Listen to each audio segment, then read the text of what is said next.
ప్రభు అయిన యేసుక్రీస్తు నామంలో మీ అందరికీ శుభాది వందనాలు తెలియజేస్తున్నాం. ప్రియులారా, ఈరోజు చాలామంది జీవితాల్లో భార్యాభర్తల మధ్యలో, బిడ్డల మధ్యలో, కుటుంబాల్లో సమాధానం లేకుండా చేస్తున్న ప్రతి విధమైన అలవాట్లు దురాత్మ వలనే కలుగుతాయి.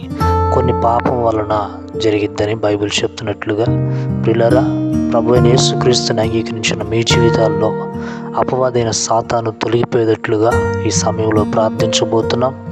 భార్యాభర్తల మధ్యలో ఒక గొప్ప సమాధానం, ఐక్యత కలిగి కుటుంబాన్ని కట్టుకునేటట్లుగా ఒక ఘనమైన కార్యం ప్రభు చేయబోతున్నాడు.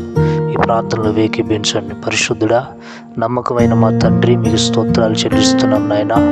ఏ అలవాట్ల చేత అయితే బిడ్డలను నడిపిస్తుందో అపవాది, దానిలో నుంచి విడిపించండి. భార్యాభర్తల మధ్యలో గొడవలు, బిడ్డల మధ్యలో ఐక్యత లేకుండా చేస్తున్న దురాత్మ శక్తుల అధికారాన్ని నీవిచ్చిన బలమైన అభిషేకంతో కృపను బట్టి యేసు నామములో వాడి కాడి విరిగిపోమని ఆజ్ఞాపిస్తున్నాం.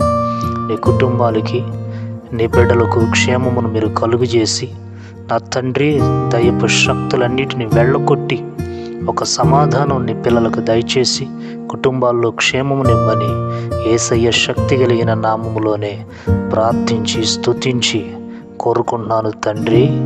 Amen, amen.